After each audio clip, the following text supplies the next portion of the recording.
Hi, my name's Billy. I read books, and because I read books, I read book series, and this is the second half of my ranking of the completed book series that I have read. I've previously done from number 30 through to number 16, and this is number 15 through to number 1. And this list is based purely on enjoyment. I'm not ranking it in order of writing ability of the author, or world building, or magic systems, or anything like that. It's based solely on my enjoyment. So it's subjective to me, which might mean it's not the same as a list of yours. If you want to go and see the previous video, I'll link it down below. But without further ado, we're going to move on to number 15 on my list, which is The Strange the Dreamer Duality by Laini Taylor. Now, this should not be something I enjoyed. It's flowery, the prose is quite flowery, there's a bit of a love story going on in it. It's a young adult book, but I really like this. This is, to me, is young adult books done well. When the love story side of it was going on, it just got to the point of just getting to the bit where I was getting a little bit fed up with it, and then it stopped and carried on, which is absolutely fine for me. And this is a book about a character called Laszlo Strange, who is taken in by some, I think they're like monks, librarians in this town, and he reads up about this mythical town or city called Weep that no one else seems to know about. It's been lost in time, really, up until some people turn up who claim to be from Weep, and Laszlo is brought out to interact with them, and the story goes from there. I had a good time with it. I really enjoyed book 1.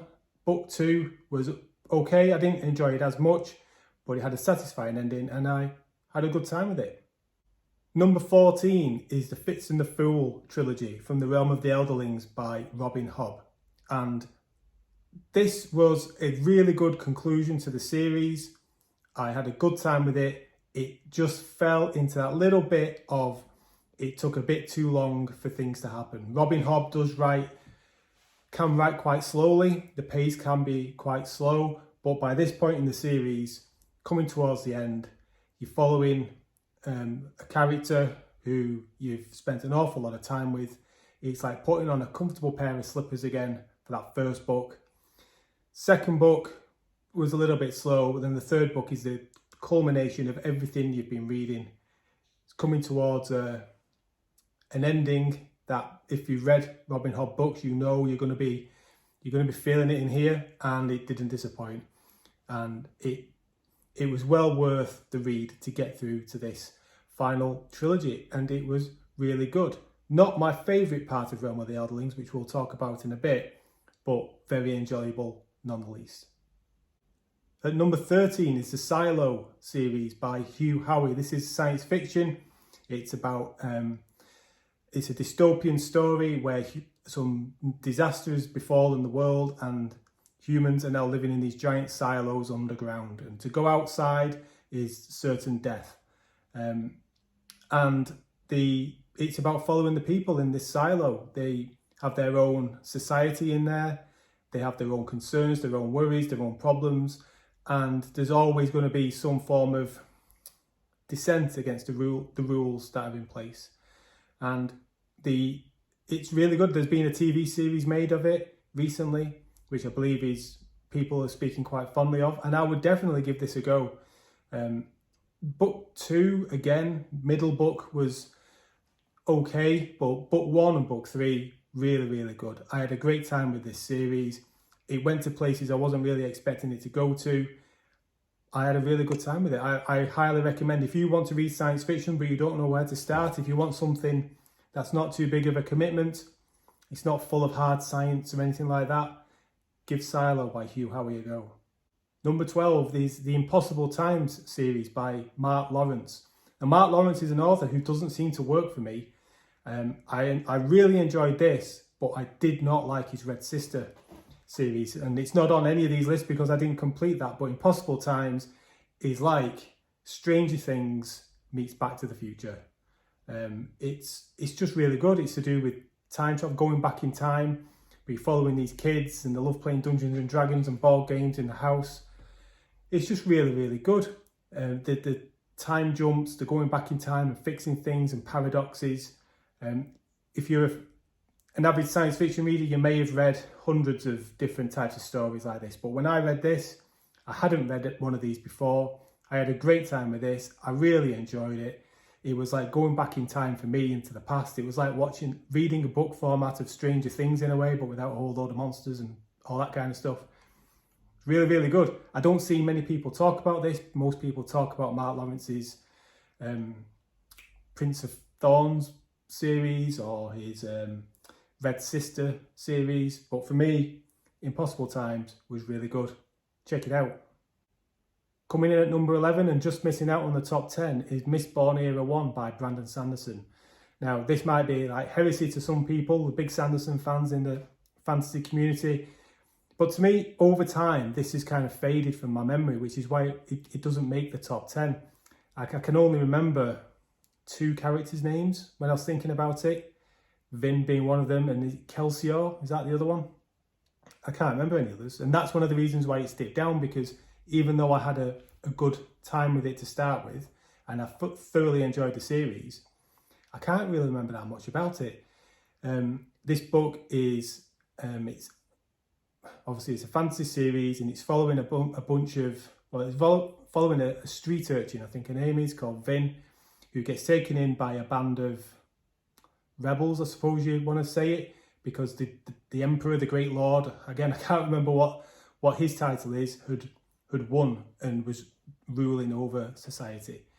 And they're looking to try and change things. And there's magic in this world involving allomancy, involving small vials of metal that you drink down, and that gives certain people certain magical abilities to push off various items of metal or pull metal towards you or create a smoke screen around an area, things like that. The magic's very, very good. It allows people to jump great distances, which adds a really good dynamic to the story. And there's lots of twists and turns and excitement and fight, and the pace is really, really good. It's just, I just don't like it as much as what others do. That's why it's missed out on the top 10. Definitely worth your time though. In at number 10 is the Rising Trilogy by Pierce Brown. This is the books 1, 2 and 3. Not the sequel saga, the other books after it, should I say. This is a science fiction story where the class system is based on colours, so red being the lowest and gold being the highest. And it's set on Mars, and the Reds are, they're underground, I believe it is. They're looking to do a whole load of colonising and work on the planet to allow it to be inhabited by others, and they're basically being, unbeknownst to them, being used as slaves basically for the golds, and the others who are already there, they're living the high life, and the Reds don't know. And this follows a character called Darrow, who eventually finds out, and it's about the rebellion and the uprising, hence Red Rising. That follows on from there. And book 1 is a bit like the Hunger Games in a way. Book 1 is a bit bizarre, I have to say. Didn't quite know what I was reading when I read it. Book 2 is possibly the fastest, most frenetically paced book I've ever read. It was insane how much happened at how quick a pace, and yet it all made sense. And then book 3 dials it back a little bit. It's still fast, it's still frenetic, but not as quick as book 2. And there's things that happen in that series. I don't know how Pierce Brown, the author, managed to pull all that together into a cohesive storyline, but he did. And it's well worth your go. Don't be put off by book 1. If book 1 doesn't work for you, don't worry about it. Go to book 2 and then prepare to have your socks blown off. At number 9 is a 4-book series, a fantasy series, The Faithful and the Fallen by John Gwynne. This is a epic fantasy. It's like I keep on hearing it referred to as classic fantasy, but with a modern twist. And I know what's meant by that. There isn't going to be anything groundbreaking or new as such in this. There's not going to be many new concepts that you haven't read. It's just really, really good fantasy. Lots of politics, lots of fighting, lots of scheming, character deaths that you're not expecting, people riding giant beasts into battle against each other, and the battle scenes themselves are really, really good. You feel like you're there. It's not some abstract thing that's taking place. John Gwynne writes fight sequences really, really well, and there is a character arc in this where, well, when you read the first book, you won't be able to pick out which character I'm talking about in terms of where their character arc goes, but it's fantastic. They start off as almost like an afterthought, and then by the end of book 4, they're almost like at the forefront of your mind. And I still think about them now, all this time after reading it. It was really, really good. The books, there's 4 books in the series. All of them are very big. They are big books, but they don't feel like it. You can breeze through them. Tons of fun. Prepare to have your heartstrings pulled at. Prepare, like if you've read or watched Game of Thrones, prepare for characters you love to have really bad things done to them, and have a good time with it. You won't regret it. At number 8 is the Spellslinger series by Sebastian de Castell. Sebastian de Castell has quickly become one of my favourite authors. I love the humour he uses in his stories. And this series is probably one of his lesser known ones. The Greatcoats, which I will talk about in a bit, is the one I hear most people talk about. But Spellslinger is a bit of a young adult series, really. It's like, if you've read the Greatcoats, it's kind of toned down a bit from that in terms of the violence, but it's following the main character is in the Jantep tribe, and it's like a desert setting, and he is the son of the most powerful mage, if that's what you want to call them, in that society. And when they get to a certain age, they go to be tested for this magic, and if you these rings appear on your arm around here, and that then means you're part of the elite. And if you can't pass that test, if you don't have the ability, then you basically become one of the slaves. They're not called slaves, but they are basically slaves. And Kellen's really worried because he doesn't seem to have much magical ability. And again, this is nothing new. You've probably read lots of books like this, because it doesn't turn out well for Kellen in terms of going for this test. And from there, you follow Kellen as he has to try and survive in this world, relying on tricks, cons, sleight of hand, his charm and his personality. And it's just really, really good. He meets a couple of others along the way, like a wise figure who he follows, who's one of the Argosi, and he gets into an agreement with his business partner. And his business partner is one of my favourite characters I've ever come across. The humour and the interaction between the two of them is just brilliant. I would love to, without trying to spoil anything, I would love to have a business partner like this. You'll fall in love with them. You'll fall in love with them. And when the 3 of them are together is when the book's at its best. And thankfully they are together for quite a lot of it. I think there's 7 books in the series all in all. I think one of them, I want to say maybe book 5, dipped a little bit for me, but then it picked up straight away and was just good times. I think I read the first 3 books back to back, and I never do that with books in a series. Sometimes the first 2, but never 3. But yeah, if you've not tried his Spellslinger series, give it a go. Number 7 on this list it's not fantasy, it's not science fiction, it's more of a thriller, I suppose. It's the Millennium series by Stieg Larsson. This must be, 10 years ago when this was popular. He's a Scandinavian author who famously, if that's how you want to call it, submitted his manuscript for this series to his publisher and then died pretty much before they got published. And this is it's a dark, intense thriller set in, I think it's Sweden, following the main character, Lisbeth Salander.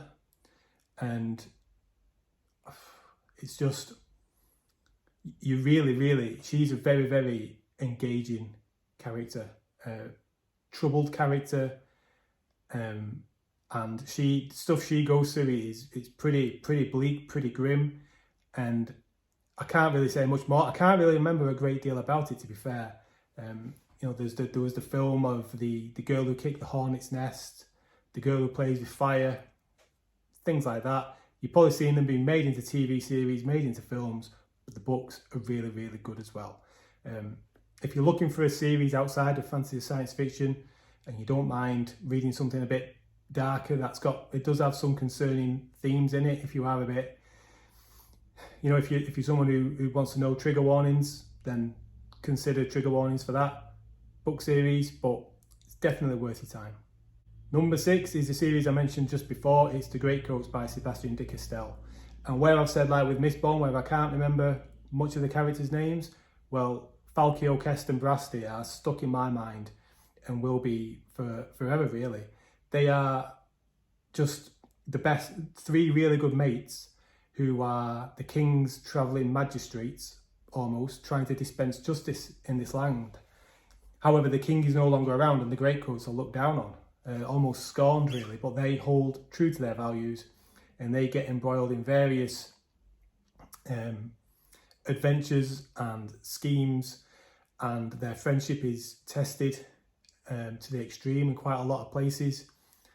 There's lots of fighting, lots of action, lots of good humour, banter and insults between them, which is just what I like in a fantasy story of this type. It's just really good fun. It's a 4-book series.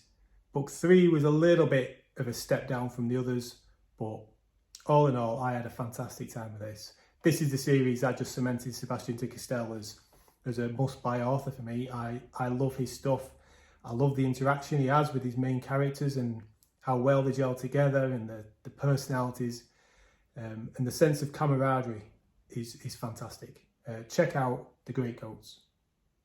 Number 5 on this list is a bit of a cheat because I've heard there's another book coming out, but it's not out yet. So as far as I'm concerned, when I made this list, I'd completed this series, and that's The Manifest Delusions by Michael R. Fletcher.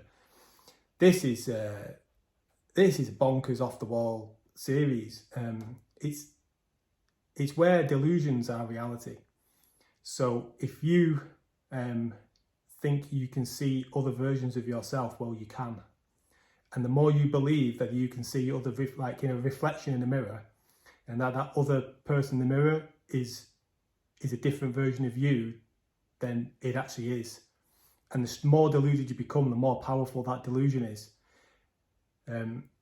That's just one example. If you're a kleptomaniac, and you enjoy setting fires to things because you've got delusions that fire can cleanse away sin, well, that becomes a power, and the more deluded and the more twisted you are with it, then the more powerful you are in this world. It's really, really dark.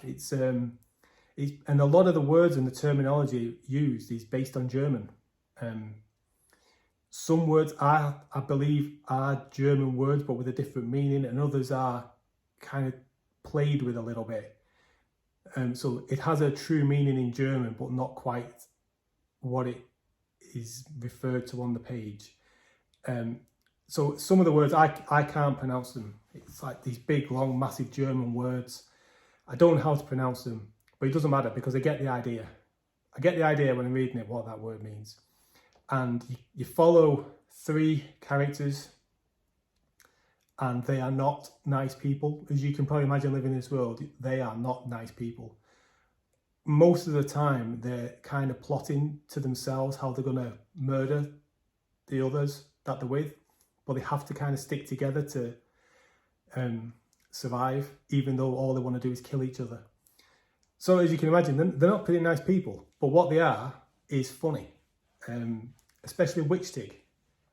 Witchtig is fantastic, and I don't think I've laughed as hard at the beginning of a book as I have at the beginning of Manifest Delusions, when the 3 of them are in this small place on the way somewhere, and Witchtig just starts insulting the locals, and he's being told to shut up by the others. They just go, "Shut up, we don't want any problems here."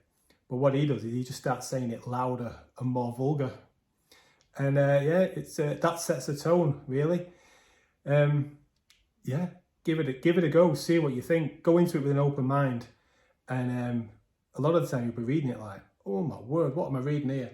But I had a great time with it.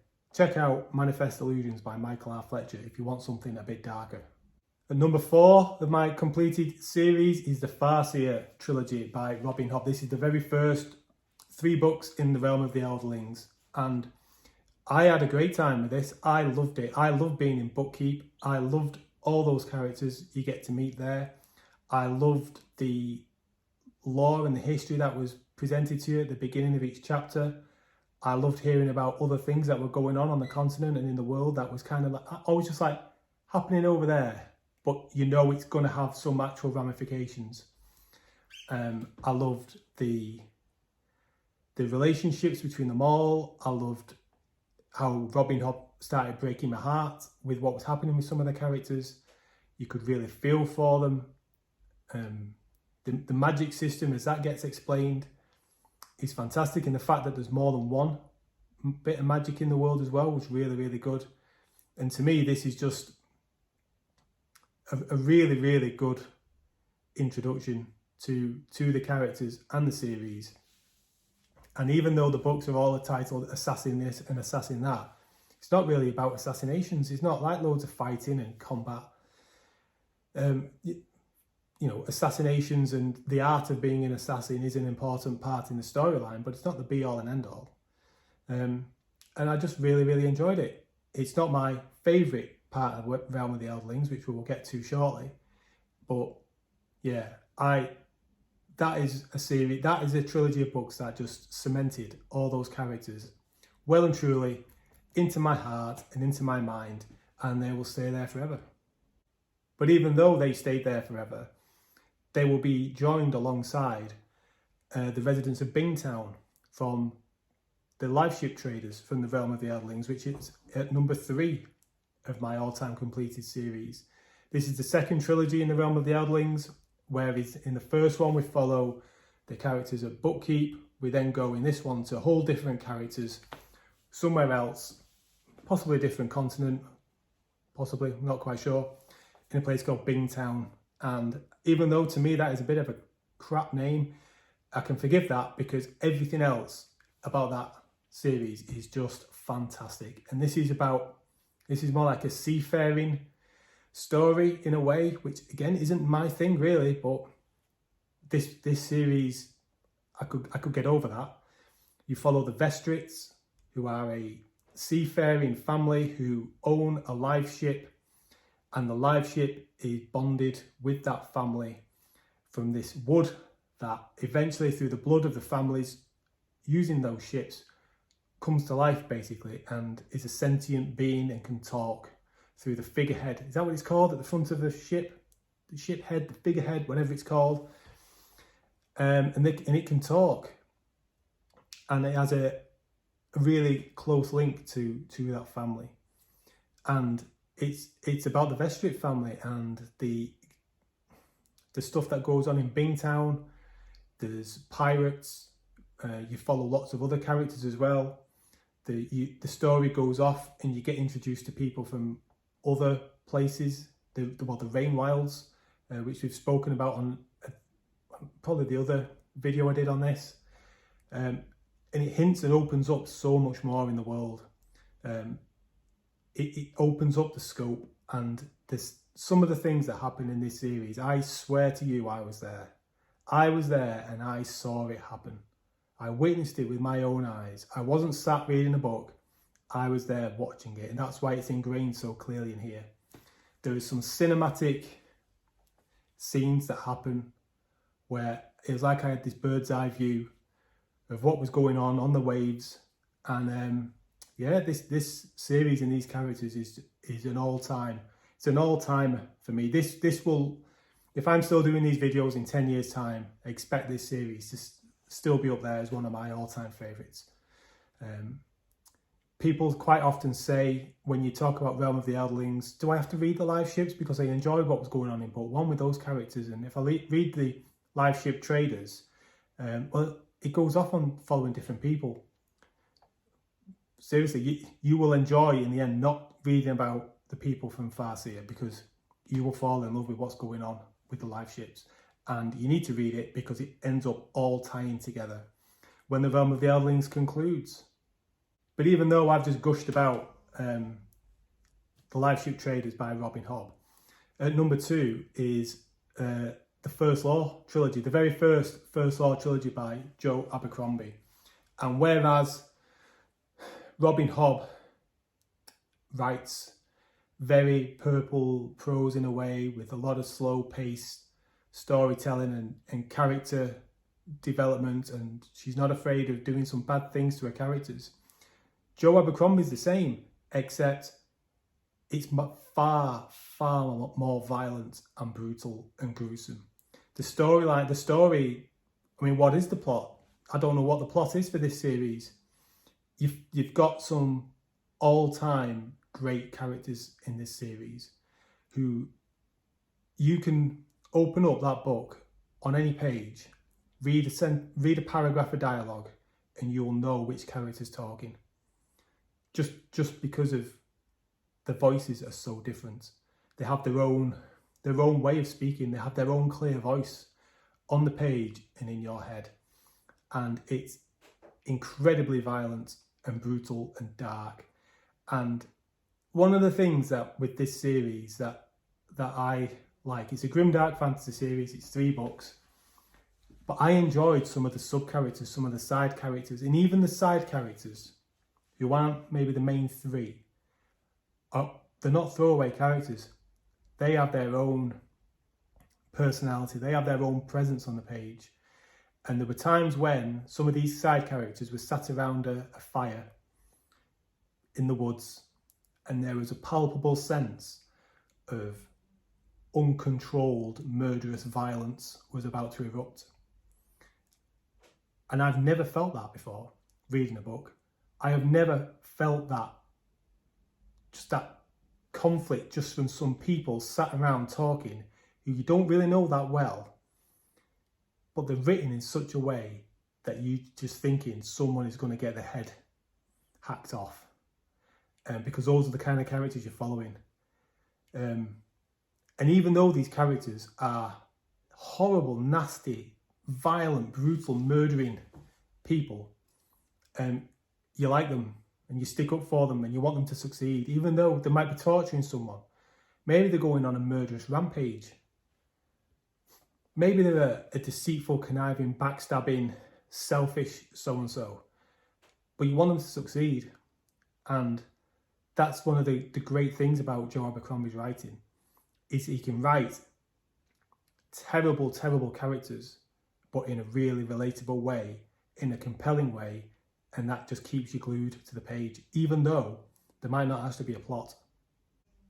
And the number 1 completed series of mine of all time is Robert Jordan's The Wheel of Time.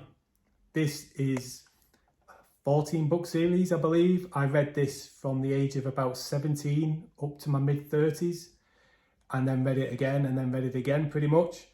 And this series just convinced me that fantasy was the series and the genre that's for me. It starts off with following a group of people in a small little village who then get told about this bigger quest, and there's a potential chosen one, and then off they go, and then the world expands. And the first book is very reminiscent of Lord of the Rings in a way, and then it just goes off from there. It just goes off, does its own thing. Book 2 blew me away. At that time in my life, what I would do was I would go to work, I'd then come home from work, I'd go into my room, because I was still living with my parents at the time, I was in my teens, and other than coming out to get my tea, I would just read The Wheel of Time until maybe midnight, go to sleep, get up, go to work, back, repeat, day after day after day after day. And the characters you meet in that series are forever in here. I think about them all the time. It's like friends who I grew up with, like people I used to know from school who I've not seen for 20 odd, 30 odd years maybe. It's the same with these. I keep on wondering what they're doing, what they're up to, thinking about things that we went through together because I was there. I was there with them going through the things that they went through. And yeah, it's my all-time favourite series. It's on my bookcase here, I'm limited for space. And one of the reasons I'm limited for space is because I still have all the Wheel of Time books on there. I won't get rid of them. Everything else, all these books here, once I've read them, I get rid of them to make space for other books. Those Wheel of Time books will be with me forever. And that's why it's my #1 completed series of all time. I hope you liked the video. If you've enjoyed it, give it a Billy Big Thumb, hit subscribe, and I'll see you again in the next video. Take care. Bye-bye.